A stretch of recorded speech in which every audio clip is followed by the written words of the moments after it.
kita kata secara sekali lalu sahaja, dan kita akan tengok daripada pandangan ulama-ulama tafsir. Minggu lalu kita sentuh dari sudut hadis Nabi, macam mana pemberian, bagaimana diberikan, apa yang disebutkan oleh Nabi, yang menerima buku amalan dari sudut najwanya, dari sudut munaqashahnya, semuanya berbeza-beza berdasarkan hadis-hadis Nabi sallallahu alaihi wasallam. Cumanya untuk hari ini kita akan tengok daripada pandangan ulama tafsir. Baik, perhatikan daripada ayat pertama, Allah Ta'ala sebutkan kalimah izas sama unshaqqat wa adhina li rabbiha wa huqqat wa idzal ardu muddat wa alqat ma fiha wa takhallat wa adhina li rabbiha wa huqqat ya ayyuhal insan innaka kadihun ila rabbika kadhan famulaki. Ini adalah poin yang pertama. Okey, maknanya saya sebut tadi ada 4 cerita dalam surah Al-Syiqaq. Cerita pertama iaitu daripada ayat 1 sampai ayat yang ke-6. Manakala cerita yang kedua, dia bermula daripada ayat ke-7 sampai ayat yang ke-15. Itu cerita yang kedua. Okey, cerita yang pertama ni dia sama dengan pattern dalam surah At-Takwir dan juga surah Al-Infitar. Iaitu Allah Ta'ala mulakan dengan kalimah idza. Apabila sekian-sekian berlaku peristiwa, apabila sekian-sekian berlaku peristiwa. Ini kita akan tengoklah nanti selepas ini pada surah-surah yang berikutnya. Cuma bezanya iaitu pada surah At-Takwir dan juga surah Al-Infitar, Allah Ta'ala letakkan kesimpulan. Contoh cuba tengok pada surah At-Takwir, surah yang ke-81. Allah Ta'ala sebut ada 13 peristiwa. Maknanya berlakunya kiamat ada 13 keadaan Allah Ta'ala sebutkan. Misal, idza syamsu kuwirat, apabila matahari itu akan digulungkan. Wa idzan nujumun kadarat, dan apabila bintang-bintang berjatuhan, berguguran. Wa idzal jibalu suyirat, dan apabila gunung-gunung dihancurkan. Dia sebut peristiwa-peristiwa tu. Ending dia Allah Ta'ala nak simpulkan apa? Tengok ayat 14. Alimat nafsum ma ahdarat. Iaitu kata Allah Ta'ala, maka setiap jiwa akan mengetahui apa yang dia akan lakukan. Maknanya, berlaku hancurnya kiamat, manusia masa tu baru sedar yang dia lakukan selama di dunia sama ada dosa ataupun pahala. Sedangkan kita saat hari ini, kita tak ingat ada apa yang kita lakukan semalam. Kita umpat orang, kita dah beri macam-macam sedekah mungkin yang kita tak sedar dan kita terlupa. Tapi bila berlakunya kiamat, masa tu baru manusia mengetahui. Sama ada yang mereka kumpulkan untuk kehidupan yang sebenar nanti, sama ada pahala maupun dosa. Pattern tu sama dalam surah Al-Infitar. Cuma dalam surah Al-Insyiqaq Allah Ta'ala tak sebut pun. Allah Ta'ala tak sebut kesimpulan tu. Cuba tengok ayat 1 surah Al-Insyiqaq. Ayat 1 Allah Ta'ala kata bila langit akan terpecah. Kemudian Allah Ta'ala kata langit tu patuh pada arahan Tuhan dia. Kemudian ayat ketiga bumi akan dilepaskan ataupun diratakan. Kemudian Allah Ta'ala kata bumi pun akan patuh perintah Tuhannya. Wa adinat li rabbiha wa huqqat, dan dia juga wa alqat ma fiha wa takhallat, dan dia akan buang ataupun kosongkan perutnya dan dia akan patuh arahan Tuhannya. Ayat ke-6 Allah Ta'ala tak sebut pun manusia akan dibangkitkan. Hanya Allah Ta'ala sebut wahai manusia, setiap yang kamu usahakan kepada Tuhan kamu, kamu akan bertemu dengannya. Hanya itu saja. Sebab apa? Sebab surah At-Takwir, surah Al-Fitar Allah ulang 2 kali dah kesimpulan yang sama. Maknanya manusia bangkit, manusia akan tahu amal soleh dia. Dia buat kebaikan ataupun buat dosa. Cuma pada ayat ke-6 Allah tak ulang sebab benda tu dah dimaklumkan awal 2 surah yang sebelum tu. Okey? Cuma pada ayat ini Allah Ta'ala nak bagi tahu, Allah tekankan wahai manusia, ingat satu je matlamat kamu, iaitu setiap kamu usahakan, kamu akan bertemunya nanti dekat akhirat. Okey, baik. Kita akan masuk satu. Baik, bismillahirrahmanirrahim. Idzas samaa'un syaqqat. Allah Ta'ala sebut bila mana langit nanti akan terpecah. Wa adinat li rabbiha wa huqqat. Dan kata Allah Ta'ala, dan langit itu semestinya akan patuh kepada arahan Tuhannya dan dia akan patuh. Maknanya langit menjalankan tugas dia. Itu tugas langit. Daripada awal kejadian sampailah dia akan pecah nanti. Dia akan patuh. Allah Ta'ala suruh dia hidup, hiduplah. Allah Ta'ala suruh dia hancur, hancurlah untuk berlakunya kiamat. dia seolah-olahnya juga macam satu perlian kepada manusia. Kalau langit segagah itu, sekukuh itu pun taat perintah Tuhan, kamu wahai manusia, kenapa tak taat perintah Allah Ta'ala? Tak cukup langit, Allah Ta'ala sebutlah bumi pula. Ni makhluk Allah yang besar ni. Wa idzal ardu muddat, dan apabila bumi akan diratakan. Wa alqat ma fiha wa takhalla. Wa alqat tu maksudnya dia akan buang. Kita sebut apa dia, kalimah dia dalam bahasa Melayu ni, dimuntahkan.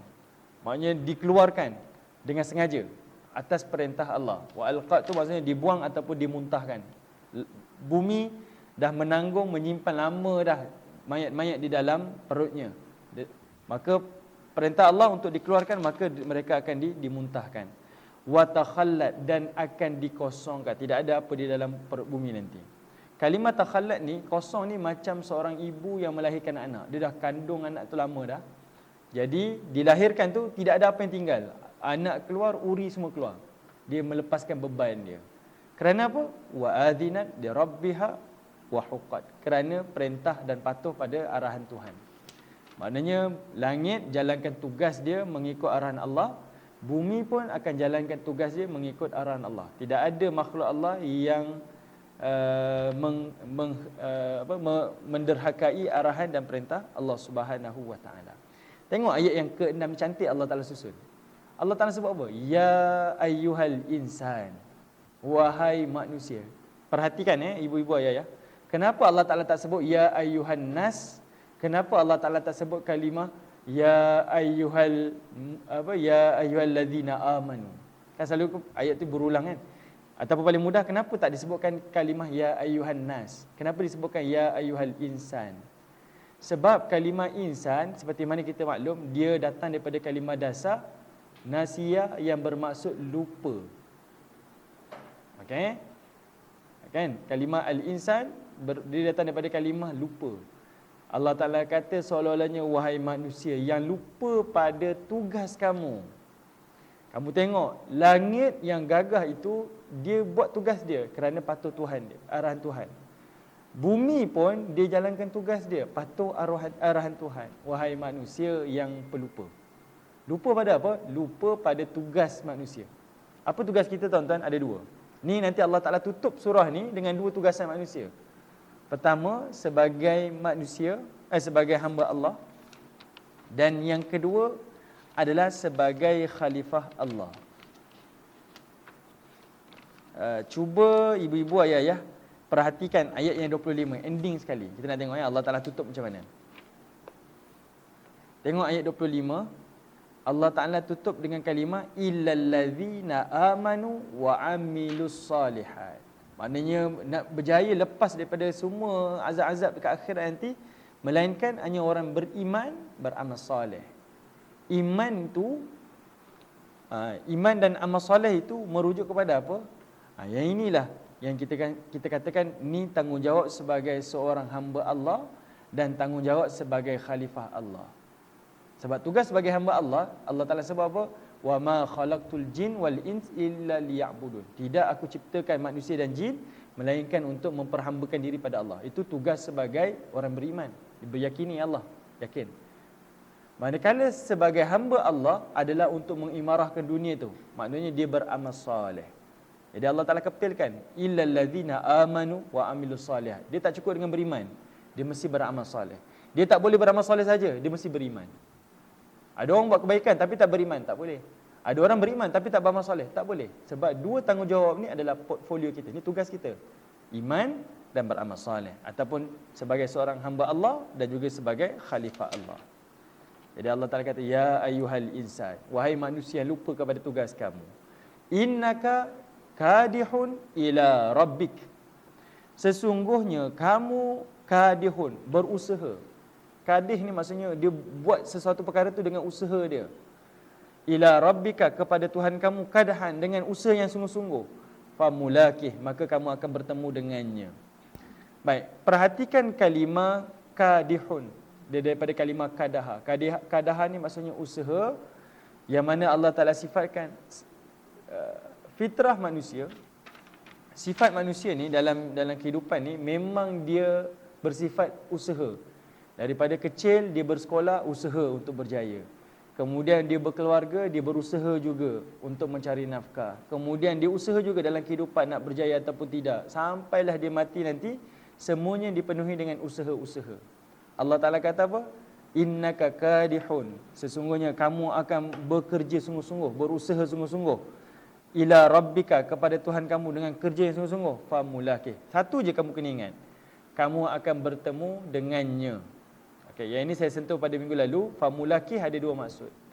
Sama ada bertemu dengan Allah ataupun bertemu dengannya merujuk pada amal soleh kita. Kita buat kebaikan dunia, amal soleh, itulah yang kita akan jumpa dekat akhirat. Kita buat kejahatan dekat dunia, itulah yang kita akan temu dengan kejahatan kita dekat akhirat.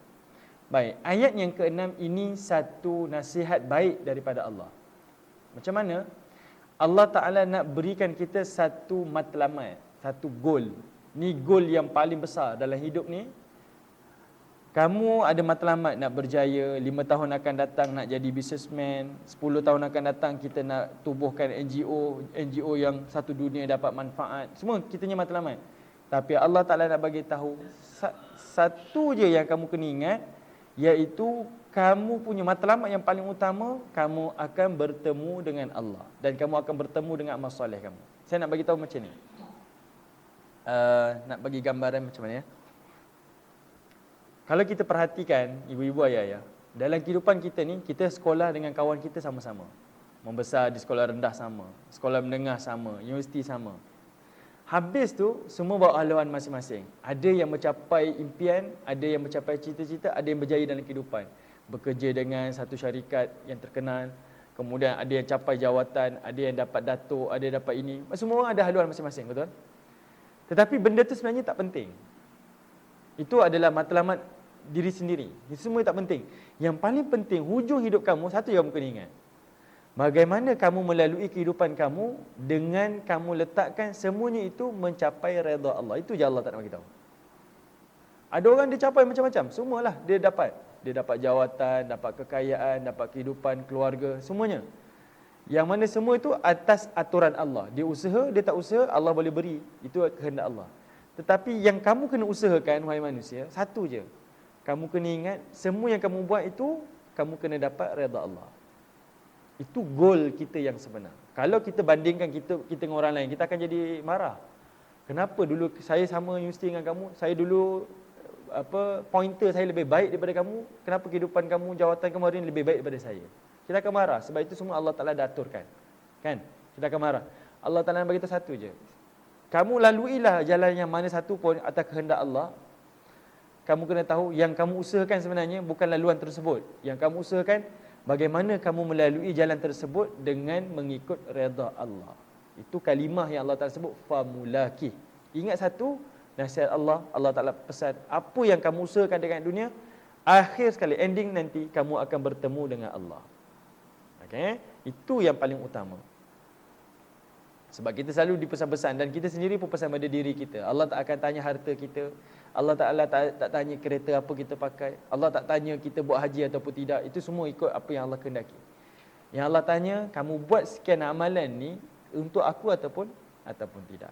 Itu matlamat kita yang paling utama. Yang lain adalah matlamat kecil. Sebab itu jangan jadikan matlamat yang kecil selain daripada matlamat ini sehingga dia menjadi besar. Sebab itu ada orang, dia nak kaya, dia sanggup buat apa sahaja untuk jadi kaya.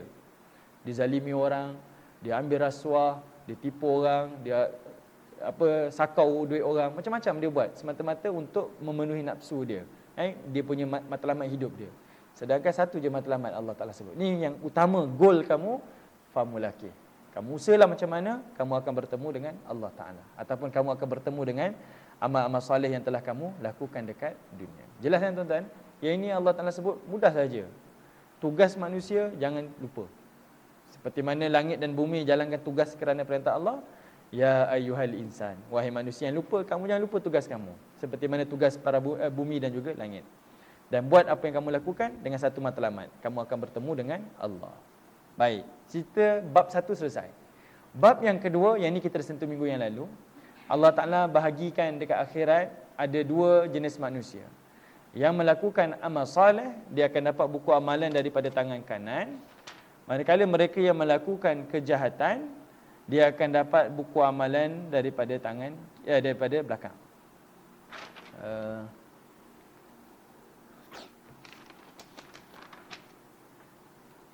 Okey. Perhatikan kalimah kata Allah, fa amma man utiya kitabahu biyaminih. Dan kata Allah Subhanahu wa taala pada ayat yang ketujuh, adapun orang yang diberikan kitabnya daripada sebelah kanannya. Perhatikan kalimah utiya. Utiya ni adalah fi'il madhi, past tense. Sedangkan benda ni tak berlaku lagi. Ni cerita akhirat ni. Tapi Allah Ta'ala sebut past tense. Allah Ta'ala tak sebut present tense. Benda yang bakal kan, ataupun future tense. Kalau dalam bahasa Arab, fi'lul mudhari', benda yang sedang berlaku ataupun akan berlaku. Tapi ayat ini Allah Ta'ala gunakan past tense. Past tense dalam bahasa Arab, fi'il madhi ni menunjukkan dia adalah perkara yang pasti. Itu beza dia. Okey. Kalau benda yang akan boleh jadi, boleh jadi tidak. Tapi kalau disebut past tense, maka itu menunjukkan benda yang pasti terjadi. Itu kalimah utiya. Dia akan diberikan ataupun dia akan menerima buku catatannya di tangan kanan. Benda ni pasti berlaku ni. Maknanya semua orang kena yakini. Kita kena tahu, kita ni sama ada terima kanan ataupun dari belakang. Kanan ni maksudnya apa? Dia menerima buku amalannya daripada tangan kanan. Maknanya dia menerima daripada Allah. Okay, dia menerima buku amalan daripada tangan kanan. Dia sendiri yang ambil tangan kanan. Kemudian Allah Ta'ala sebut, فَسَوْفَ يُحَاسَبُ حِسَابًا يَسِيرًا. Dan dia akan dihisab dengan hisab yang mudah. Ada hadis Nabi dalam kitab Al-Hafiz Ibn Kathir ni, dia kata apa? Daripada riwayat Aisyah, Nabi SAW bersabda, kata Nabi, مَا نُوكِشَ الْحِسَابُ عُذِّبْ. Kata Nabi, siapa yang dihisab dengan nukish ataupun dalam munakasyah secara detail, itu adalah uzib, azab kepada mereka. Kemudian Aisyah tanya pada Nabi SAW, bukankah Allah Ta'ala berfirman, fasawfa yuhasabu hisaban yasirah, iaitu berdasarkan surah ini, maka mereka akan diperiksa dengan pemeriksaan yang mudah. Lalu baginda Nabi SAW menjawab, laisa dzaka bil hisab walakin dzalikal arad man nukishal hisab yaumal qiyamah udzib. Bukan itu yang dimaksudkan hisab, tetapi itu adalah al-arad. Arad ni apa tuan-tuan? Kalimah hisab dengan kalimah arad ni berbeza. Hisab maknanya dihisap secara detail, maknanya diselongkar satu-satu. Dalam bahasa mudah kita, audit lah. Setiap sen akaun kita tu di audit. Manakala kalimah al-arad, arad ni kalau dalam bahasa Arab kita sebut exhibition, dalam bahasa Arab sebut ma'rad, pameran. Maknanya kalau orang yang melakukan hisab yang mudah ni, Allah hisab dengan mudah, dia hanya satu diperlihatkan saja buku amalan dia, tapi Allah Ta'ala tak hisab. Itu maksud dia. Sebab itu kata Nabi, kalau hisab, maknanya itu adalah azab, tidak akan terlepas. Contohlah nak bagi gambaran. Contoh, ada satu amalan yang kita buat. Kalau betul Allah hisab, dia tak akan terlepas. Allah akan tanya, amalan yang kamu buat ni bid'ah ke tidak? Apa dalilnya? Contohlah, kalau nak diperiksa satu-satu, betul ke kamu buat ni amalan yang Nabi suruh buat? Betul ke yang kamu buat ni aku perintahkan pada kamu? Kalau nak cari salah tu boleh, itu namanya hisab. Tapi sekarang Nabi kata apa?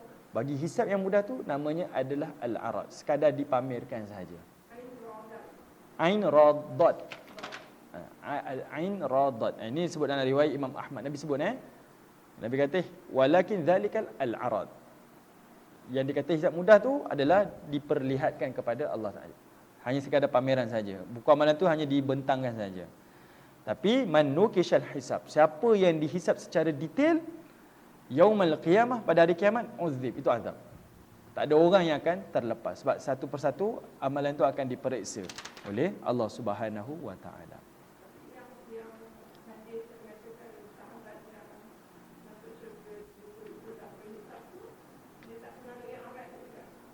Dia dibentangkan, semua orang akan dihisab oleh Allah. Maknanya semua akan bertemu dengan Allah one by one di mahsyar. Cuma bezanya dia diperiksa satu persatu ataupun tidak. Contohlah, kita nak bagi mudah faham. Saya pun tak boleh nak kata gambaran tu seperti itu. Cuma nak mudah faham, kalau kita lalu immigration, custom, semua orang melaluinya. Tidak ada orang yang dapat satu di skip kawasan, tak kan? Dia akan melaluinya juga. Bezanya sama ada dia diperiksa satu persatu ataupun dia hanya dilihat, lepas macam tu. Itu mudah nak faham.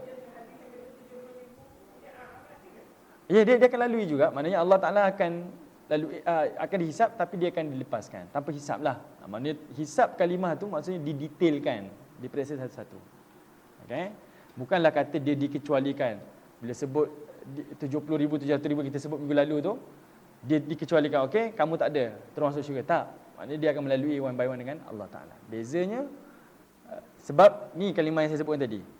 Kan Allah Ta'ala sebut, utia, semuanya akan diberikan buku amalan. Pasti. Maknanya seorang-seorang akan dapat. Dan dia akan melalui waktu hisap itu nanti dengan Allah Ta'ala. Okey. Kemudian ayat berikutnya Allah Ta'ala sebut wa yanqalibu ila ahlihi masrura, dan dia akan kembali kepada keluarganya, sama ada keluarga di dunia ataupun keluarganya merujuk dia di dalam syurga nanti. Sebab kita tak pasti keluarga kita pun sama-sama ataupun tidak. Jadi ahlihi di sini maksudnya lebih luas. Sama ada keluarga dunia ataupun keluarga syurga. Tapi yang pasti keluarga syurga dekat akhirat nanti masrura, dalam keadaan dia gembira. Yang kedua, ayat ke-10, wa amma man utiya kitabahu wara'a zahri. Dan ada manusia yang akan diberikan catatan amalannya daripada tangan belakang.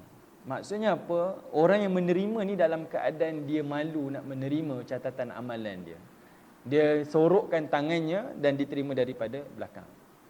Sebab ada yang ayat menggunakan kalimah shimali, daripada tangan kiri kan.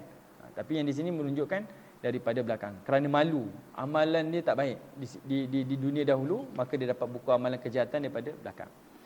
Fasaufa yad'u thubura. Yang ini ayat yang sangat besar sebenarnya ayat ini.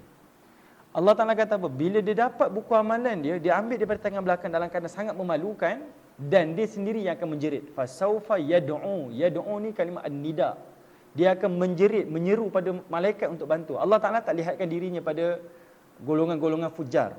Golongan yang melakukan kejahatan ni, Allah Ta'ala tak akan lihatkan dirinya. Dan dia akan seru malaikat-malaikat di situ bantu dia. Dan dia kata, subura, celakalah aku, celakalah aku. Ada sebahagian ulama tafsir kata apa? Fasaufa yad'u suburah ni maksudnya, penghuni neraka, dia dapat je buku amalan dia daripada tangan kiri, dia disambut daripada belakang ni. Dia seolah-olahnya minta bantuan malaikat, kau bakar je aku, jangan masuk aku dalam neraka. Jangan, bakar je aku, matikan aku hari ni juga. Saat tu matikan terus, sebab masing-masing tak rasa sanggup untuk diazab dalam neraka. Maknanya, matikan aku lebih baik daripada diazab dalam neraka. Itu kalimah tubura. Boleh jelas maknanya masing-masing dah tak boleh meyakini dia akan dapat menempuh azab tu bersendirian di dalam neraka Allah. Jadi mereka kata fasaufa yad'u subura. Dia akan seru, minta pertolongan daripada para malaikat. Matikan aku terus.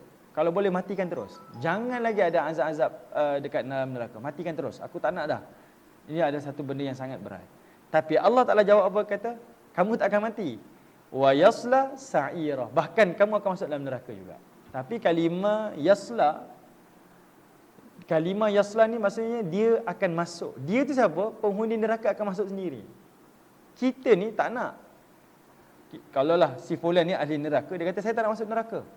Kalau boleh matikan saya. Tapi kata Allah, yasla, kamu tak akan mati, tapi kamu sendiri yang akan masuk dalam neraka. Sebab apa? Tubuh kita dia mentaati perintah Allah. Yang tak mentaati perintah Allah kita lah, roh kita ni. Yang tak setuju kan. Sebab yang semua akan jadi saksi tubuh kita ni yang akan taat perintah Allah. Jadi kata Allah, tubuh ni kamu sendiri yang akan masuk dalam neraka dan kamu akan diazab di dalam neraka sa'ir. Neraka sa'irah, iaitu neraka yang menjulang tinggi. Jelas? Boleh? Kita minta dimatikan, Allah Ta'ala tak matikan. Tapi Allah Ta'ala perintahkan tubuh kita untuk masukkan ke dalam neraka sa'irah. Neraka yang sangat menjulang tinggi apinya. Innahu kana fi ahlihi masrura. Dan sesungguhnya mereka dahulu kana fi. Kana ni merujukkan pada dahulu. Di dunia dahulu, fi ahlihi, dia bersama dengan keluarganya masrura, di dalam keadaan gembira, sukaria. Suka dalam kehidupan dunia dia, sampai dia lupa tentang adanya azab, adanya adanya hari pembalasan pada hari kiamat. Macam mana pun kehidupan kita di dunia, tuan-tuan, jangan kita abaikan keluarga kita, anak kita. Kalau Allah Ta'ala pesan, ku anfusakum wa ahlikum nara. Pelihara diri kamu dan keluarga kamu daripada api neraka. Hari ini kita tak berapa cakna sangat.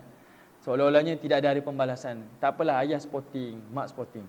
Kamu nak bertudung, kamu nak berfashion, silakan. Kamu nak berkeluar dengan sesiapa, silakan. Mak ayah tak kisah sangat. Benda tu kita rasa, itulah yang kita nampak, benda tu betul. Hakikatnya tidak. Okay? Sebab Allah Ta'ala sebut pada ayat ni, dulu dahulu kamu di dunia gembira sangat dalam kehidupan kamu. Kamu boleh keluar dengan sesiapa, kamu boleh buat apa yang kamu suka, ikut kehendak kamu, ikut apa yang kamu impikan. Tapi kegembiraan kamu di dunia itu yang menjadi azab kamu di dalam akhirat nanti, di akhirat. Ayat 14 Allah Ta'ala sebut, innahu dhanna an lan yahur. Kenapa dia gembira dekat dunia sampai lupakan akhirat?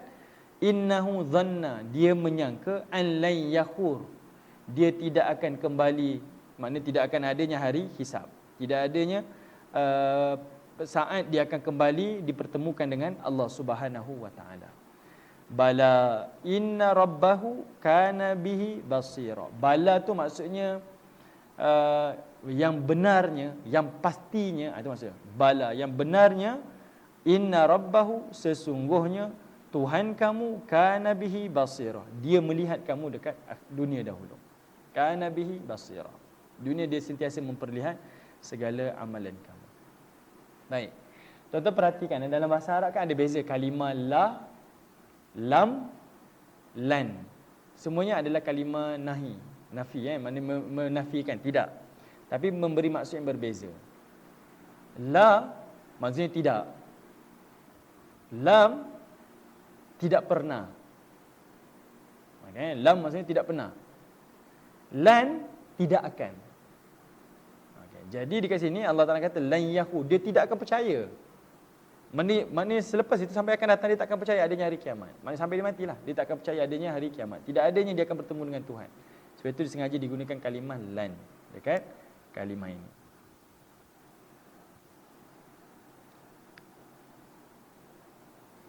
Baik, tuan-tuan yang dirahmati oleh Allah, kalau kita betul-betul menilai ayat ini, sebenarnya kita sendiri merancang. Sebenarnya sama ada kita nak dapat buku amalan daripada tangan kanan ataupun daripada tangan kiri ataupun belakang. Kita sendiri yang merancang. Tidak ada sesiapa yang memaksa kita dan tidak ada sesiapa yang boleh kata maknanya kamu ditentukan untuk dapat buku tangan kanan ataupun tangan kiri. Semuanya bergantung kepada kita sendiri. Allah Ta'ala sebut dalam ayat ini secara jelas. Ini peristiwa yang kamu nampak dah didetailkan di depan kita. Inilah yang kamu akan lalui lepas ini. Kalau benar-benar meyakini kamu lalui saat-saat ini, kamu sendirilah rancang di dunia, sama ada nak dapat buku tangan kanan ataupun daripada belakang. Jangan sampai kita nanti malu untuk terima buku amalan kita dan kita minta malaikat bantu kita matikan saat itu sebab kita tak tahan nak menempuh azab di dalam neraka Allah Subhanahu wa taala. Okey. Baik. Masuk yang cerita yang ketiga. Cerita yang ketiga ini daripada ayat 16 sampailah ayat yang ke-19. Okey, ayat yang ke-16 sampailah ayat yang ke-19. Mungkin ibu-ibu ayah-ayah mungkin rasa macam detail dia yang kita sentuh pada minggu lalu, yang hadis-hadis yang saya sebutkan tu semua saya dah detailkan pada minggu yang lalu. Daripada ayat 1 sampai 15, hadis-hadisnya didetailkan pada minggu yang lalu. Jadi saya harap tidak menjadi inilah, maknanya tak berapa jelas kan, sebab saya dah detailkan apa amalan yang membebaskan kita daripada azab. Sebab semua Nabi dah detailkan. Saya ulang lagi sekali lah. Ada orang nanti dekat akhirat, kalau dalam hadis riwayat Imam Muslim, dia diletakkan buku amalan dia dan dia akan disebutkan setiap dosa-dosa yang dia lakukan sampai dia menyangka dia adalah ahli neraka. Tiba-tiba Allah Ta'ala tutup buku amalan dia, Allah ampuni dosa-dosa dia. Kenapa Allah Ta'ala ampuni dosanya? Sebab dia melakukan 3 perkara dekat dunia. Pertama, setiap dosa yang dia lakukan, dia bersegera untuk istighfar. Kedua, iaitu dia menutup aib saudaranya dan menutup aib dirinya. Maksudnya setiap dosa yang dia lakukan, dia tak cerita pada orang lain. Dan yang ketiga, yang paling penting sekali, dia bukan termasuk dalam kategori golongan mujahirun. Mujahirun ni orang yang secara terang-terangan melakukan dosa. Dia tahu pada orang, tunjuk pada orang yang dia ni berani melakukan maksiat kepada Allah Ta'ala. Yang ni tuan-tuan kena lihatlah, tonton kita punya rekod pada minggu yang lalu. Saya dah detailkan. Okey, baik. Tengok ayat yang ke-16 sampai ayat 19. Ini kalau diperhatikan, surah ini berbeza. Sebab selalunya Allah Ta'ala bersumpah dengan kalimah macam la uqsimu biyaumil qiyamah, la uqsimu bihadzal balad, kan? Allah Ta'ala letakkan pattern macam ni di awal surah selalunya. Tapi pada surah Al-Insyiqaq, Allah Ta'ala letakkan di tengah-tengah surah. Faham tak maksud saya? Faham? Allah Ta'ala tak letak di awal, tapi Allah Ta'ala letak di tengah-tengah surah. Seolah-olahnya, selalunya bila Allah Ta'ala letakkan pada permulaan surah, Allah sumpah, kemudian Allah detailkan, Allah tegaskan apa yang disumpahkan. Cuma pada surah Al-Insyiqaq, Allah Ta'ala cerita peristiwa kiamat. Allah Ta'ala cerita ini yang kamu akan hadap nanti di hari mahsyar, sama ada buka amal tangan kanan, tangan kiri. Dan Allah Ta'ala nak cerita semua benda tu adalah pasti berlaku, dan Allah Ta'ala tegaskan dengan sumpahan ini. Contohlah biasa orang bersumpah, demi Allah saya bukan perompak. Contohlah, demi Allah saya bukan perompak. Dia bersumpah dulu, kemudian dia baru tegaskan. Tapi ayat ini dia detailkan dulu. Dia cerita dulu. Dia bagi tahu kronologi, saya bukan merompak, saya tak ada waktu tersebut. Yang waktu tersebut sekian, saya berada di sekian. Last sekali, demi Allah saya tegaskan, saya bersumpah, saya tak buat. Maknanya apa? Dihuraikan, diterangkan awal-awal tu, kemudian baru dilakukan sumpah. Nak ceritanya, semua benda telah dihuraikan. Maklum dah, semua orang tahu dah cerita tu. Dan nak bagi tahu benda tu adalah pasti berlaku, maka Allah Ta'ala letakkan sumpahan di hujung. Demi langit waktu maghrib, aku bersumpah. Nak cerita benda yang sebelum-sebelum ni, yang disebutkan ini, benda yang mesti berlaku. Tidak ada yang siapa yang boleh menafikan. Satu ketegasan daripada Allah Ta'ala. Ni Allah Ta'ala bertegas. Kamu dah dengar tadi cerita tentang langit runtuh, bumi akan dileperkan, diratakan, buku amalan dapat daripada tangan kanan ataupun daripada belakang. Ni bukan cerita karut. Fala uqsimu bisyafaq. Sesungguhnya maka hari ini aku bersumpah bisyafaq, dengan senja merah, iaitu demi waktu maghrib. Al-fajar demi fardu subuh, kan, ataupun demi waktu naik matahari naik. Yang ini bisyafaq, iaitu ketika langit matahari terbenam, naik cahaya merah. Ini waktu maghrib. Cahaya merah hilang, itu masuk waktu isyak. Fala uqsimu bisyafaq. Kemudian Allah Ta'ala kata wal-laili wa ma wasaq, dan demi malam dan wasaq. Wa ma wasaq iaitu demi malam dan apa yang menyelubunginya. Wasaq ni macam-macam maksudlah. Apa yang disebelungi waktu malam ni, ada orang melakukan qiyam, amal kebaikan. Dan juga tak nafikan, ada orang juga melakukan kejahatan, berzina waktu malam, melakukan maksiat waktu malam, mencuri, merompak pada waktu malam. Semuanya Allah Ta'ala bersumpah. Wal qamari idza tasaqa, dan apabila bulan idza tasaq, dia menjadi purnama. 3 ayat yang pertama ni, yang ini kita sebut sebagai, Allah Ta'ala sebut fenomena berlakunya pergerakan waktu pada waktu malam. Daripada matahari terbenam, naik cahaya merah, kemudian naik malam, ini cahaya merah hilang, kemudian tengah malam naiknya bulan. Ini keadaan perubahan yang dilihat setiap malam. Dan Allah Ta'ala tegaskan la tarkabunna tabaqan an tabaq. Kata Allah Ta'ala, sesungguhnya kamu akan melalui tingkatan demi tingkatan. Baik.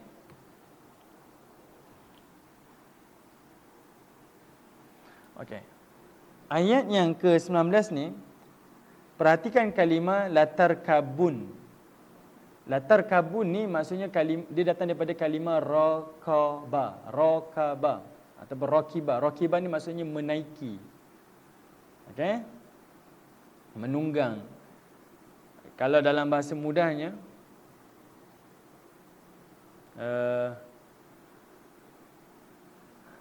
perjalanan kehidupan kita ni daripada dalam perut ibu kita sampailah kematian nanti, dia adalah seolah-olahnya satu kenderaan yang kita naik, dia akan berterusan.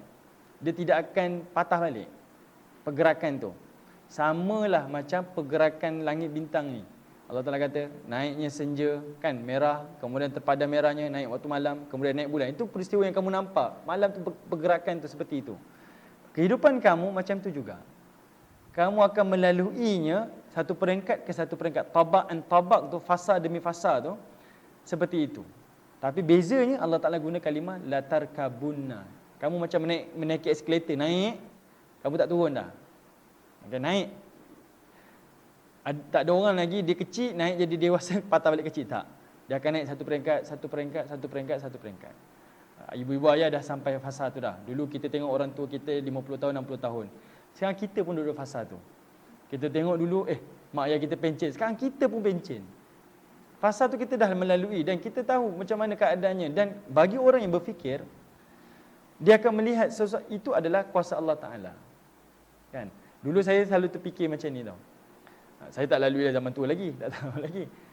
Dulu zaman saya terfikir masa saya ambil lesen. Dulu saya tengok mak ayah saya ambil lesen. Bila saya ambil lesen, saya fikir, saya dah mula dewasa. Bila anak saya lahir, saya dah masuk fasa hampir ketua lah. Lepas ni anak membesar, dia akan, fasa tu kita sendiri merasai. Dan kita tahu, kita tak akan patah balik zaman dahulu dah. Yang ini adalah sebahagian kuasa Allah Ta'ala. Dan bila Allah Ta'ala bersumpah demi langit senja, demi malam yang menyelubungi, demi bulan yang menjadi purnama ni, sebenarnya Allah Ta'ala nak bandingkan, bila kita melihat suasana ni, jangan sekali-kali hanya kita kata, oh ya ini benda yang sekadar semula jadi. Dia berlaku secara semula jadi. Orang yang berfikir, dia tak akan kata itu adalah semula jadi. Sebab semua itu berlaku mesti dengan aturan. Mesti ada Tuhan yang mengatur. Sesuatu kuasa yang mengatur dia. Tidak akan berlaku secara semula jadi. Contoh paling mudah lah. Sekarang trend orang makan durian kan, musim dia. Tak pernah lagi orang makan pisang rasa durian. Tak pernah lagi orang makan durian rasa benda lain. Dia mesti rasa yang sama. Sedangkan walaupun pokoknya tanam berhampiran. Manggis selalunya ditanam satu kebun dengan durian kan, biasa. Naik sama-sama, keluar lansat manggis, durian, satu musim. Tak pernah lagi rasanya bercampur. Sedangkan di tempat yang sama, baja yang sama, air hujan yang sama, tanah yang sama. Di situ, kalau kita betul-betul berfikir dan menghayati kuasa Allah, kita akan nampak, situlah adanya Tuhan yang mengatur. Kalau hanya kata, ini fitrah lah, ini benda semula jadilah, takkan, benda itu mustahil. Okay? Benda itu adalah perkara yang mustahil. Kita rasa benda tu biasa sebab kita nampak dia berlaku secara normal. Tapi kalau betul-betul berfikir, kita tak akan rasa benda tu adalah normal. Macam saya sendiri, peristiwa beberapa hari lagi nak bersalin ni, isteri ni. Kalau fikir sungguh, saya rasa benda tu tak normal. Isteri kita makan, duduk rumah, kan orang mengandung ni makan macam-macam kan. Makan. Bukan ada kilang pun dalam perut dia. Tapi bila keluarnya bayi nanti, ada tangan, ada mata, ada akal boleh berfikir, ada kaki boleh berjalan, ada suara. Kat mana benda tu proses?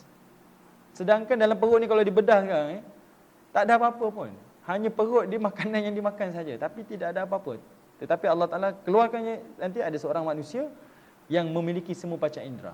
Kat situ kita akan nampak besarnya Allah Ta'ala. Kalau tengok daripada sudut biasa, kita akan tak nampak itu adalah, yang hanya kata ini adalah benda yang fitrah. Biasa saja. Tapi kena lihat dari sudut kekuasaan Allah Subhanahu wa Ta'ala. Okey, jadi Allah Ta'ala kata latar kabunna tabaqan tabaq. Kamu akan lalui kehidupan ni fasa demi fasa, satu tingkatan, berubah nanti kehidupan kamu. Dan itu kuasa Allah Ta'ala. Dulu kecil, sekarang makin dewasa, masuk remaja, masuk belia dan akhirnya masuk ke fasa tua. Dulu kuat, boleh berjalan, naik tangga, sekarang dah tak larat dah. Kita dulu boleh masuk maraton 12 kilo, 21 kilometer lari. Sekarang nak jalan 5 km pun cukup dah. Semuanya akan melalui fasa demi fasa. Ada tafsiran kata tabaqan an tabaq ni, dia akan lalui satu fasa ke satu fasa ni, merujuk kepada ayat-ayat sebelum ni. Allah Ta'ala cerita tadi, berlaku kiamat, kematian, kemudian kebangkitan, kemudian adanya nanti di hari kiamat nanti, iaitu hari hisab, di mahsyar. Maka kata Allah Ta'ala, latar kabunna tabaqan an tabaq. Kamu akan lalui setiap stesen tersebut. Kamu akan lalui hari kebangkitan, kamu akan lalui hari di mahsyar, kamu akan lalui hari di mizan, laluan di titian sirat, dan akhirnya syurga dan neraka. Kamu akan lalui. Kamu tidak akan skip. Sama macam perubahan langit ni nanti. Okay. Sebab apa? Sebab ulama tafsir kata apa? Sebab Allah Ta'ala bersumpah. Dia hurai dahulu peristiwa kronologi kiamat, kemudian Allah Ta'ala tegaskan, fala uqsimu bisyafaq. Aku benar-benar bersumpah demi waktu maghrib, nak tegaskan peristiwa itu bakal berlaku. Dan kata Allah, latarkabuna tabaqan tabaq. Semua fasa-fasa tu kamu akan lalui fasa demi fasa. Mana? Oh, wallahu alam, saya tak pasti. Kalau dari sudut bahasa Arab, kena tengok balik daripada sudut dia punya kamus bahasa Arab dia. Tapi kalau di sini memang disebut tabak ni tingkatan dia. Tingkatan demi tingkatan. Ada yang hurai sebagai fasa. Sebab setiap istilah huruf kalimah ni dia ada dia punya, ulama ada huraikanlah berdasarkan hujah-hujah dia ataupun gunakan ayat-ayat yang lain. Sebab itu saya tak berani nak ni berdasarkan, melainkan kalau dah ada kenyataan daripada ulama. Okey, baik. Ada tafsiran juga yang mengatakan bukan sekadar cerita kehidupan kamu, fasa kehidupan, bukan sekadar fasa kronologi kiamat nanti, kebangkitan, mahsyar, hisab, mizan, titian sirat dan syurga neraka. Ada juga kata tabaqan tabaq ni daripada pandangan Abu Hurairah, Abdullah bin Abbas, ia merujuk kepada Nabi Yukum. Maknanya dia orang kata apa maksud latar kabuna tabaqan tabaq? Kata Abdullah bin Abbas ataupun Abu Hurairah, dia kata Nabi Yukum, iaitu itu adalah Nabi kamu. Kenapa? Iaitu Nabi SAW akan naik langit tingkatan demi tingkatan pada malam Mi'raj. Itu sebahagian daripada pandangan sahabat-sahabat Nabi SAW. Ada juga kata daripada riwayat yang lain, Abdullah bin Mas'ud, Umar dan sebagainya, dia kata apa? Yang ini adalah tingkatan demi tingkatan ni ataupun fasa demi fasa ni merujuk kepada satu hadis Nabi SAW. Kata Nabi SAW, latarkabunna sanana man kana qablakum hazwatal qudha bil qudha hatta law dakhalu hujrat dabbi la dakhaltumu. Kata Nabi SAW, nanti kalian akan melakukan amalan-amalan orang sebelum kalian sedikit demi sedikit. Al-qudha bil qudha, sikit demi sikit. Apa dia? Iaitu sampai orang dahulu masuk ke liang biawak pun kamu akan masuk ke liang biawak.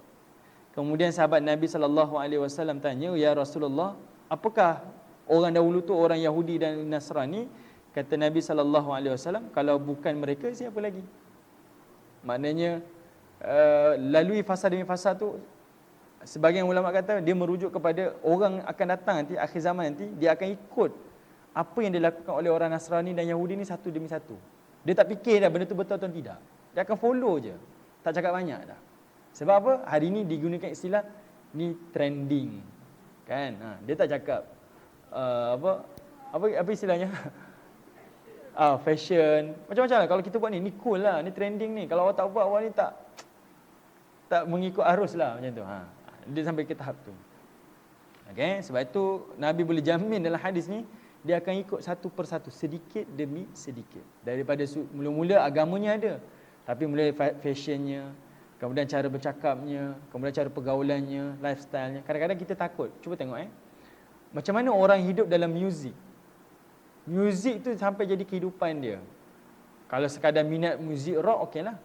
Tapi daripada muzik rock tu akhirnya menjadi satu latar kepada kehidupan dia. Rambut dah berubah, fashion berubah, cara dia berfikir berubah, semuanya berubah mengikut aliran yang dia suka. Sampai tahap tu nanti orang akan ikuti. Okey. Baik. Tengok ayat yang ke-20, 20 sampai 25, ini cerita yang keempat. Allah Ta'ala kata, fama lahum la yu'minun wa idza quriya 'alaihimul qur'anu la yasjudun. Kata Allah Subhanahu wa Ta'ala, ayat yang ke-20 kata Allah, mengapa mereka ni tak nak beriman? Fama lahum la yu'minun. Kenapa orang kafir ni, manusia ni tak nak beriman kepada Allah? Wa idza quriya 'alaihimul qur'anu la yasjudun. Padahal mereka ni apabila dah dibacakan kepada mereka ayat Al-Quran, mereka tidak bersujud. Okey. Pertama, ada satu hadis daripada Nabi SAW, iaitu daripada Abi Rafi', dia ceritakan dia pernah solat di belakang Abu Hurairah, yang mana Abu Hurairah dia baca surah Al-Insyiqaq dan dia sujud pada ayat yang ke-21. Ni ayat sajadah ni. Hari ini dia bertanda lah, dulu tak bertanda. Dia Abi Rafiq kata, dia nampak Abu Hurairah sujud, dia pun sujud. Dan lepas tu dia tanya pada Abu Hurairah, "Wahai Abu Hurairah, kenapa kamu sujud pada ayat ini?" Dan Abu Hurairah kata, "Dulu aku pernah nampak Nabi membaca ayat ini dan Nabi SAW pun sujud. Dan aku sujud seperti mana sujudnya Nabi SAW." Itu dalil kenapa adanya ayat sajadah pada ayat yang 21. Tapi dari sudut tafsiran, menarik dekat sini, Allah Ta'ala kata, "Fama lahum la yu'minun wa idza quriya 'alaihimul Qur'anu la yasjudun." Allah Ta'ala seolah-olahnya bukan bertanya, Allah Ta'ala perli. Kenapa kamu tak beriman? Yang pelik. Kamu dah tengok alam ni berubah sekian-sekian keadaan, semua yang disebutkan ni semua akan berlaku detail, tapi kenapa kamu tak beriman? Sedangkan wa idza quri'a 'alaihimul Qur'an, dah dibacakan kepada kamu Quran, la yasjudun, dan kamu tidak bersujud. Tuan-tuan yang dirahmati oleh Allah, kita kena tengok ayat ini pada fasa zaman dahulu, konteks zaman dahulu. Zaman dahulu, kalau mereka melihat sesuatu yang mengagumkan, mereka akan sujud. Contoh, zaman Firaun. Bila Firaun tu arahkan ahli sihir dia yang ribuan orang tu, keluarkan tongkat, campak, semua jadi ular. Nabi Musa AS campak tongkat, jadi ular lebih besar, makan ular-ular ahli sihir, automatik ahli sihir semuanya sujud. Bukan sekadar sujud, beriman pada Allah dan beriman pada Nabi Musa. Kenapa sujud? Sebab budaya zaman itu adalah benda yang menakjubkan, automatik akan sujud. Sebab itu tanda dia membesarkan. Kagum sungguh. Satu lagi konteks.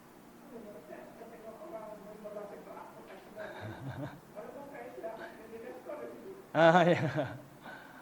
Itu kita punya mungkin fitrah kan, dia automatik. Satu lagi, satu dalil, satu kisah. Hadis ni hadis yang kita maklum dalam peristiwa tahun yang ke-7 kenabian. Tahun ke-6 atau tahun ke-7 kenabian. Peristiwa masa Nabi hantar Osman bin Affan ni, dia dengan isteri dia Ruqayyah pergi hijrah ke Habsyah. Kan ni yang pertama kali hijrah. Nabi tak pergi hijrah, Nabi hantar sahabat-sahabat Nabi ni dapat minta perlindungan daripada Raja Najasyi. Cukup 3 bulan ataupun kurang daripada tu, mereka dengar satu rumus, katanya orang Mekah masuk Islam. Osman bin Affan, orang-orang muslimin yang berbelas orang ni naik kapal pergi balik ke Mekah. Sehari sebelum sampai ke Mekah, maknanya atas kapal lagi, baru dengar cerita sebenar. Rupanya orang Mekah tak masuk Islam. Orang Mekah hanya sujud saja. Mereka pun baru tahu masa tu, cerita yang dia dengar tu bukan cerita yang benar. Kisah dia apa? Al-Bukhari sebutkan, malam tu berlaku pada malam Ramadan. Nabi, masa tu orang-orang Quraisy ni dia duduk santai-santai dekat Kaabah. Macam piknik mungkin. Dia duduk kat Kaabah dia santai-santai lah. Jadi masa mereka duduk ni tuan-tuan, Nabi ni berdiri dan Nabi baca surah An-Najm daripada ayat 1 sampai ayat akhir. Kalau perhatikan surah An-Najm ni, surah bintang ni, ada ayat sajadah hujung sekali. Dan itu ayat sajadah yang pertama turun pada Nabi SAW. Okay? Surah An-Najm ni, An-Najmu ni, surah bintang ni, ayat pertama sampai ayat hujung, dia cerita tentang fasa Nabi terima wahyu Allah tu macam mana. Kalau tuan-tuan nanti bacalah secara sekali imbas, tuan-tuan akan nampak peristiwa tu, macam mana Jibril turun beri wahyu pada Nabi, macam mana keadaan Nabi, semua detailkan. Dan saat tu, cerita tu, orang Quraisy memang tahu sebab dia nampak rentetan kisah tu berlaku pada Nabi. Sebab berlaku zaman waktu tu. Habis surah tu, last kali ada ayat sajadah, automatik satu kota Mekah yang dengar tu semuanya sujud kepada sujud. Bukan sujud kepada mana-mana, maknanya semuanya sujud saat tersebut. Kenapa? Sebab kagumnya dengan bacaan yang dibacakan oleh Nabi SAW. Kalau tengok dalam kitab sirah, Safiur Rahman Al-Mubarakfuri kata apa? Sebenarnya sebelum tu 6 tahun sebelum tu Nabi dah berdakwah dah. Orang Quraisy tak pernah dengar pun ayat Quran yang dibaca oleh Nabi, tak pernah dengar. Sebab Abu Lahab perintahkan, kalau kamu dengar je Muhammad baca, itu adalah sihir. Maka masa kamu dengar je bacaan Quran daripada Muhammad, kamu kena menyanyi, menjerit, bergendang, tepuk tangan supaya kamu menenggelamkan suara Muhammad. Okay. Itu arahan daripada Abu Lahab. Abu Jahal punya arahan, Abu Lahab, Abu Jahal punya arahan. Jadinya pada waktu tersebut mereka buat pertama kali baru dengar. Dan kagumnya mereka dengan Quran buatkan mereka sujud. Walaupun masa itu tak beriman tapi sujud. Okay? Dan itu menjadi fasa kedua, azab sesaan kepada orang muslimin. Masa tu lagi dahsyat dia punya sesaan sebab masing-masing rasa malu. Esok paginya antara orang Quraisy ni dia perli sama-sama mereka. Malam tadi aku nampak kamu sujud. Macam tu dia kemarahan. Jadi lebih menambah lagi derita kepada orang-orang muslimin. Tapi nak cerita kat sini, memang budaya zaman tu sujud. Tapi Allah Ta'ala kata pada ayat ini, wa idza quri'a alaihimul Quran. Dah dibacakan dah kepada kamu ni Quran, la yasjudun. Kamu tak sujud juga. Sedangkan kamu dengar ayat Quran ni mengagumkan kamu. Dia melepasi syair, melepasi apa yang kamu pernah dengar zaman-zaman tu. Tapi kamu tak sujud. Bahkan kata Allah, balil ladzina kafaru yukadzibun. Ayat 22 kata Allah Ta'ala, bahkan orang-orang kafir itu mendustakan pula. Sudahlah tak kagum, satu lagi menafikan pula. Ada orang, dia dengar, tak kagum, dah lah. Nak nafi tak nafi, dia tu. Tapi orang kafir ni, bukan sekadar tak sujud, tak kagum, bahkan dia mendustakan pula. Dia bermain dengan akidah dekat situ. Baik, kenapa mereka jadi macam tu tuan-tuan? Yang ini Allah Ta'ala dah sebut dalam surah Al-Mutaffifin. Cuba tengok surah sebelum tu, surah Al-Mutaffifin, surah yang ke-83. Tengok Allah Ta'ala sebut apa? Idza tutla, ayat ke-13. Idza tutla alaihi ayatuna qala asatirul awwalin. Ni sebab sombongnya mereka. Bila dibacakan kepada mereka ayat-ayat kami, ayat Quran, qala, orang kafir Quraisy kata apa? Asatirul awwalin. Ni cerita-cerita dongeng lah. Nampak tuan-tuan? Kalau syair yang didendangkan, dia tak kata tu dongeng. Dia tak kata mengarut. Dia dengar saja. Bahkan dia akan memuji-muji. Walaupun syair tu benda-benda mengepek pun. Puji wanita, puji itu, puji. Dia akan memuji sebab keindahan dia. Tapi bila datang Quran, dia kata asatirul awwalin. Ini cerita-cerita dongeng. Tak puas dengan tu kata Allah, kalla, Allah Ta'ala kata sekali-kali tak. Bal rana ala qulubihim ma kanu yaksibun. Sebenarnya dengan dosa-dosa yang telah mereka lakukan, dosa itulah yang telah rana ala qulubihim, yang telah menutup dada-dada mereka. Itu punca dia. Kenapa mereka tak sujud dan kenapa mereka boleh mendustakan ayat-ayat Allah Subhanahu wa taala. Sedangkan ceritanya kalau ikut susunan indahnya Quran lebih indah daripada syair. Dari sudut kontennya benar, orang kafir Quraisy tak ada seorang pun boleh menafikan. Tapi di situlah Allah Ta'ala nak mengatakan kerana dosa-dosa mereka menjadikan mereka seperti itu. Okey, sudah tak sujud kemudian menafikan. Kemudian ayat yang ke-23. Allah Ta'ala sebutkan wallahu a'lamu bima yu'un, dan sesungguhnya Allah mengetahui bima yu'un, apa yang kamu sembunyikan. Yu'un tu sebenarnya dia datang daripada maksud menyimpan. Maknanya orang manusia ni melakukan, dia simpan amal-amal dia. Dia buat dosa, dia buat pahala, dia simpankan dalam buku catatan dia yang dia sembunyikan. Semuanya Allah mengetahui. Sebab semuanya akan didedahkan dekat akhirat. Maka kata Allah Ta'ala, fabashirhum bi'adzabin alim. Maka kamu kabarkan kabar gembira. Ini perli tuan-tuan fabashirhum, sampaikan berita gembira, kabar gembira pada mereka ni bi'adzabin alim, dengan azab yang pedih. Kalau kita lah dengar ayat ni tuan-tuan, sentap. Betul? Macam mana kata? Sesuatu yang sangat besar, yang menguasai, yang memberi manfaat dan mudarat pada kita. Dia sampai dia tak redha dah dengan kehidupan kita. Maknanya Allah Ta'ala ni, kalau betul-betul kita meyakini, dia sampai tak redha dah. Dah cakap puas dah, kamu tak dengar juga. Tak apa, pesan pada dia wahai Muhammad, bagi tahu kabar gembira, tunggu azab pedih. Tu je. Kita dengar ni kita rasa takut dah.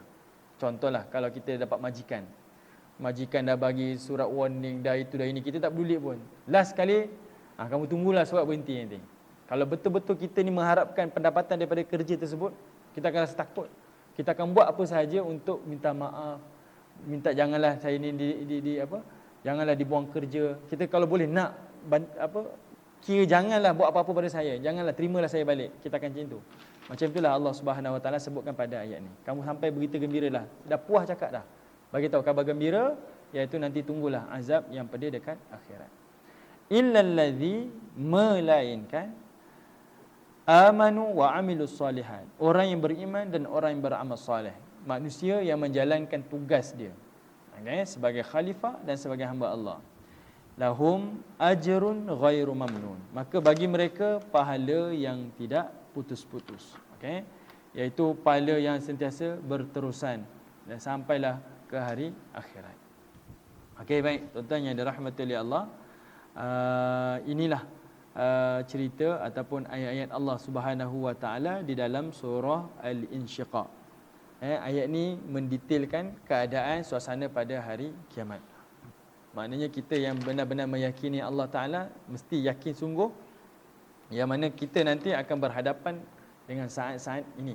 Kita akan dibangkitkan dan kemudian kita akan dihisap oleh Allah Subhanahu Wa Ta'ala. Sama ada terima tangan kanan ataupun menerima daripada belakang ataupun tangan kiri buku catatan amalan kita. Kita sendiri yang menulis buku amalan kita. Sebab itu ulama silam menyebutkan dakwat kepada buku amalan kita ni adalah lidah kita sendiri.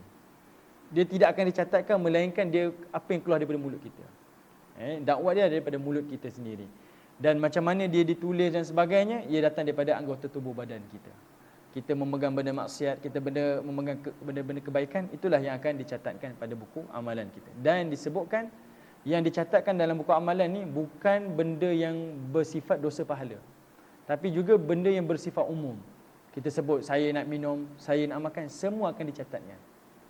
Benda tu kita tak ingat dah, tapi itulah yang akan dibongkarkan. Kita menafi macam mana pun, Allah akan datangkan anggota kita ni untuk jadi hujah. Ya, saya sebut sekian waktu tersebut. Yang ni tuan-tuan takkan kita terkecuali setiap saat. Okey? Semuanya akan menjadi mungkin kebaikan pada kita dan mungkin jadi bala kepada kita dekat akhirat. Satu je yang dipesan oleh Allah, matlamat kamu jelas. Famulaki. Buatlah apa-apa yang kamu lalui dekat dunia ni, kamu kena ingat satu je, goal kamu, matlamat kamu adalah kamu nak bertemu dengan Allah Subhanahu Wa Taala. Okey, selesai surah Al-Insyiqaq. Kita ada masa lagi. Boleh ke masuk surah Al-Mutaffifin?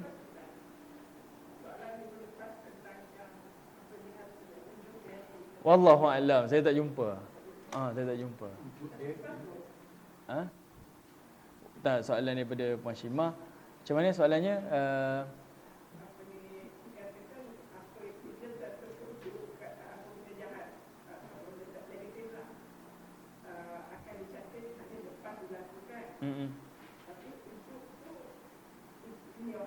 Betul.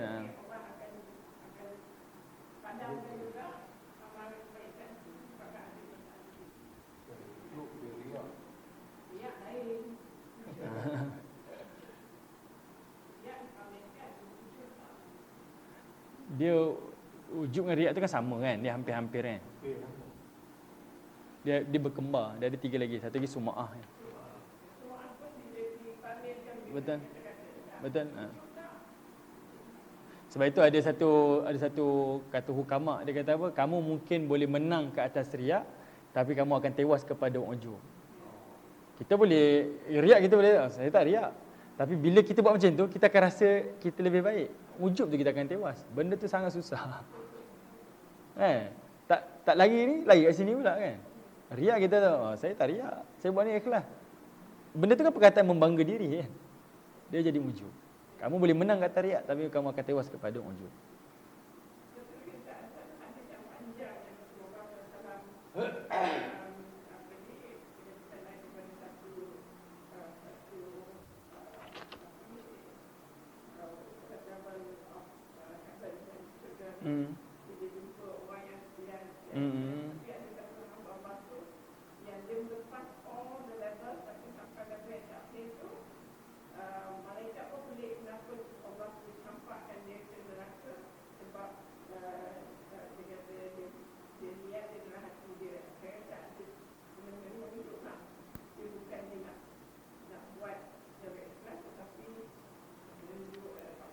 Betul lah. Itu ada satu hadis, satu riwayat Bukhari tu yang ada 3 manusia.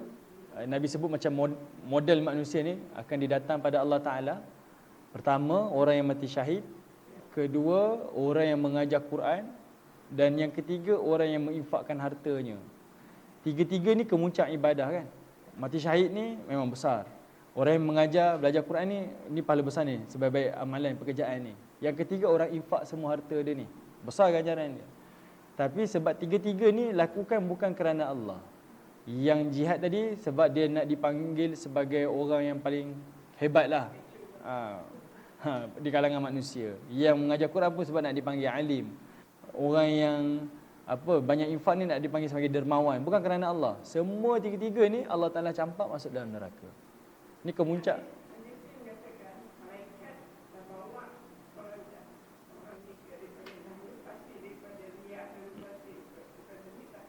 Maju. Allah alam ada. Kita semak nanti lah hadis tu. Benda tu sangat susah kan. Kita bila fikir tu kita pun rasa. Tapi itu akan menyebabkan kita jadi berhati-hati. Kan? Susah kan nak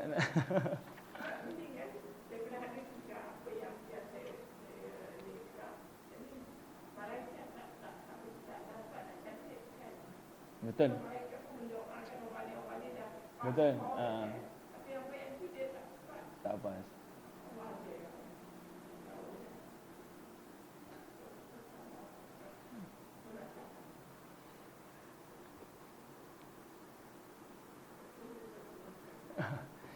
Baik, ada satu perumpamaan yang disebutkan. Orang muslimi dengan orang kafir ni dekat dunia ni kan Nabi sebut, orang muslim di dunia ni macam dipenjarakan, kan? Dunia ni penjara bagi orang mukmin. Kita tak nafikan sampai satu masa nanti mungkin kita akan rasa terkongkong lah. Bila kita baca ayat-ayat surah Al-Insyiqaq ni kita rasa seolah-olahnya kehidupan kita ni dah ditentukan. Kita ada komitmen kita. Sehari kena 5 waktu, kamu tak boleh buat apa yang kamu suka, kamu kena ingat kamu akan ada hari pembalasan. Kita rasa dikongkong. Tapi satu perumpamaan yang baik disebutkan, saya lupa sama ada di firman Allah ataupun daripada ucapan-ucapan hukama, dibandingkan orang yang beriman dengan Allah ni dengan yang tak beriman dengan Allah, seolah-olahnya orang yang beriman ni duduk bawah gunung dan orang yang tak beriman, orang kafir ni dia duduk di atas gunung. Duduk di tempat yang tinggi. Yang mana orang Islam akan tengok oh, munafik tak tahu. Okay, dia seolah-olahnya dia melihat orang yang bukan Islam duduk di tempat tinggi. Dia bebas, dia boleh berfashion. Kalau dia berniaga, dia boleh buat apa yang dia suka. Dia boleh makan harta yang haram. Dia boleh jual produk-produk yang haram. Ni demand tinggi ni, dia jual saja. Dia boleh menipu. Semua benda dia boleh buat. Berfashion dan sebagainya. Kita yang orang mukmin ni rasa macam susah sangat. Saya nak buat itu tak boleh, nak buat ini tak boleh. Tapi disebutkan, kamu bayangkan mereka duduk di puncak gunung dan kamu duduk di bawah. Yang mana orang yang duduk puncak gunung nampak tinggi, nampak hebat, nampak dia bebas.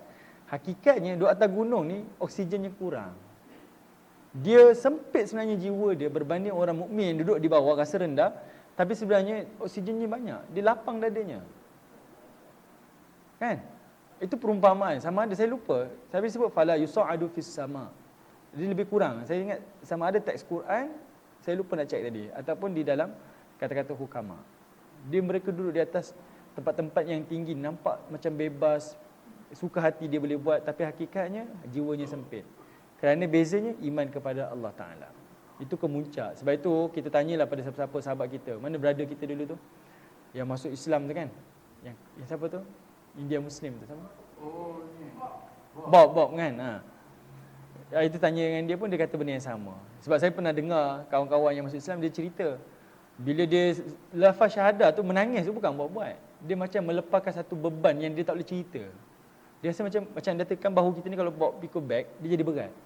Bila dilepaskan, dia akan rasa macam lega sungguh, macam berat sangat. Dia kata benda tu yang duduk kat jiwa dia. Bila dia syahadah, dia rasa macam beban tu dilepaskan, tak tahu beban apa. Tanya dengan Bob, betul ke perasaan tu? Dia kata betul, benda tu tak boleh nak cerita. Kita tak merasailah sebab kita dah syahadah daripada awal kan. Saya pun tak tahu. Cuba tanya kawan-kawan kita yang masuk Islam, betul ke pengalaman tu? Sebab yang ni selalu saya dengar, 2-3 orang dah saya tanya. Dia kata benda tu ada.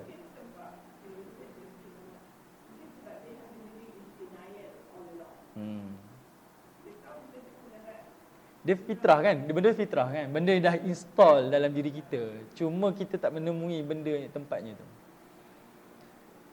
Mungkinlah, sebab tu saya selalu fikir, selalulah dibandingkan. Saya bila kita ada cemburu, manusia sifat kan, tengok orang tapi kita tahu dia berniaga secara salah, dia boleh berfashion apa yang dia suka.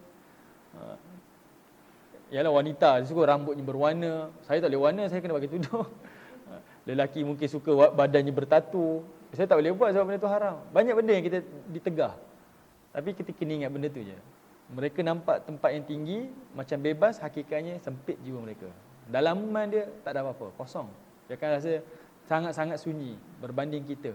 Yang walaupun dia halang-halang macam-macam, tapi jiwa kita lapang. Contoh yang saya suka bagi, kita tengok orang Jepun dengan orang yang duduk dekat Syria, Palestin lah. Jepun negara maju, kehidupan semua taraf hidup baik, tapi ada masalah bunuh diri. Berbanding orang yang duduk Palestin, orang yang duduk Syria, duduk negara sejuk, dimusnahkan negaranya, dijajah negaranya, tapi tak pernah lagi orang Muslim yang berada dekat negara itu bunuh diri dia. Kan? Saya tak bolehlah hidup macam ni, bunuh diri. Tak pernah pun. Dia boleh survive. Sebab iman tu. Itu yang membezakan orang Muslim dengan orang yang bukan Muslim. Okay? Masalah sama je. Bahkan masalah yang ni dijajah, dibunuh, keluarga dia lagi besar daripada kamu hilang kerja, hutang-hutang tu je. Tapi ambil keputusan bunuh diri. Sebab sebenarnya jiwa sempit. Datang satu masalah, terus tak boleh nak ni dah. Berbeza orang yang Islam. Jiwa kita lebih lapang. Betul? Betul? Kalau tengok penyanyi-penyanyi disebut sebagai entertainer, dia menghiburkan orang, diri dia pun tak terhibur. Kan? Dia ada Josh Bass kan? Terkenal kan? Ambil arak secara berlebihan, dadah berlebihan. Awak kan penghibur. Siapa lagi? Whitney apa nama? Zaman-zaman Abang Syuib dia ni. Kan? Banyaklah kita boleh tengok contoh tu ada. Awak kata awak penghibur, diri awak pun awak tak hibur kan? Dunia pergi kat dia, tapi dia tak rasa puas. Tak boleh masuk dunia tu dalam diri dia. Sedangkan populariti, kekayaan, kemewahan tu datang, tapi tak menghiburkan dia sampai dia bunuh diri. Beza kita tak ada apa-apa pun. Kan, hidup susah.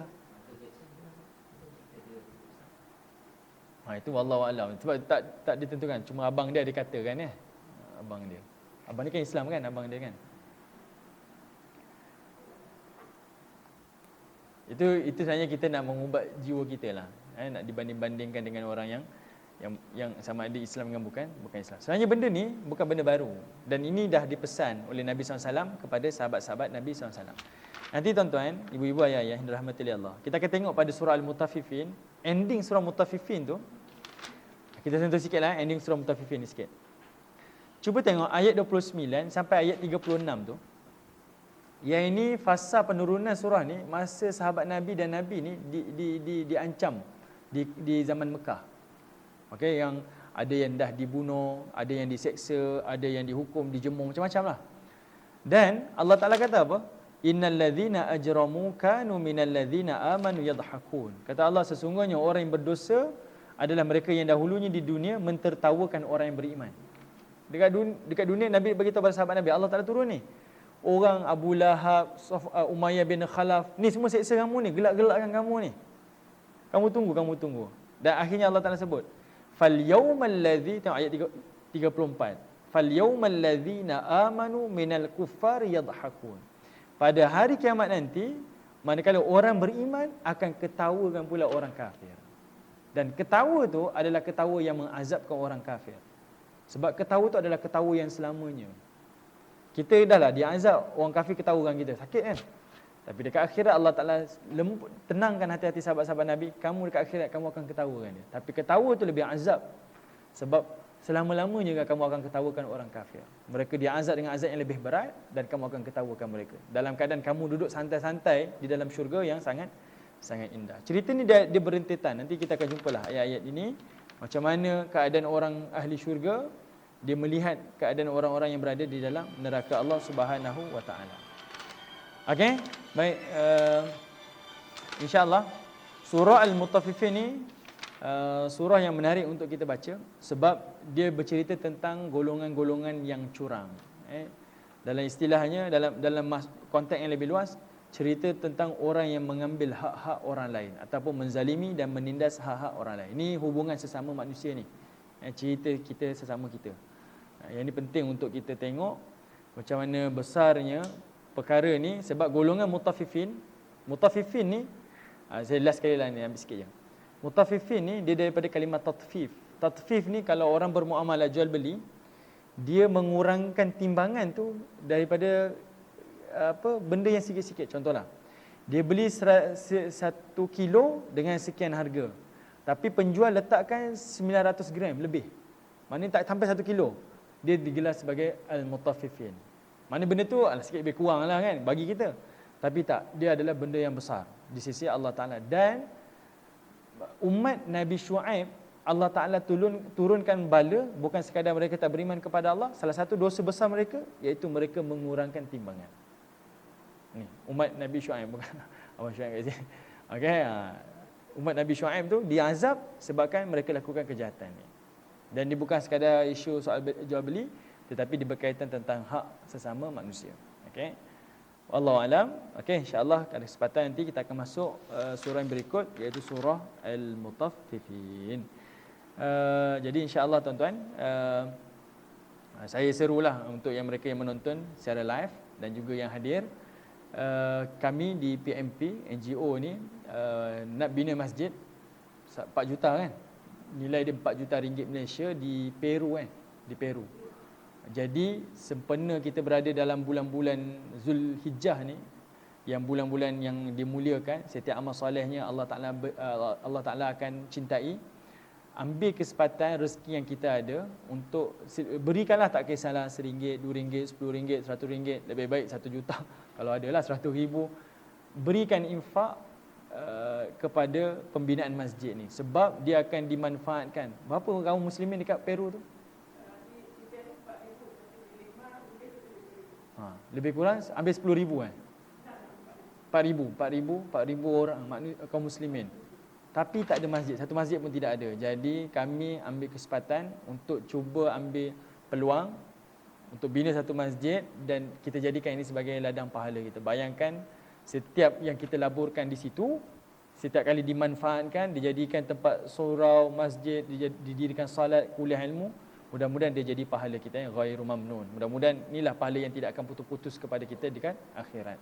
Okey, dan mudah-mudahan itu jadi satu amal soleh yang disembunyikan. Kita letak duit pun keluarga tak tahu. Mudah-mudahan dia menjadi paling ikhlas di sisi Allah Subhanahu Wa Taala. Nanti saya minta admin letakkan link pada kita punya video ni supaya tuan-tuan boleh klik terus dan tuan-tuan boleh berilah sumbangan mana yang kita mampu. Mudah-mudahan dia menjadi amal soleh. Dan ini sedekah yang paling terbaik untuk dilakukan pada bulan Zulhijjah ini, insya-Allah. Jadi wallahu alam, mudah-mudahan ada manfaat daripada majlis ini. Semoga Allah Taala terangkan hati kita, berikan kita kefahaman dan memudahkan kita untuk beramal dengan apa yang telah kita ketahui, insya-Allah. Amin ya rabbal alamin. Bismillahirrahmanirrahim. Alhamdulillahirabbil alamin. Wassalatu wassalamu ala asyrafil anbiya wal mursalin wa ala alihi wa sahbihi ajma'in. Allahumma inna nas'aluka ilman nafi'an wa rizqan tayyiban wa amalan mutaqabbala. Allahumma kfina bihalalika an haramik wa aghnina bifadlika amman siwak. Rabbana atina fid dunya hasanah wa fil akhirati hasanah wa qina adzabannar. Sallallahu ala sayyidina Muhammad wa ala alihi wa sahbihi wa baraka wa sallam. Alhamdulillahi rabbil alamin.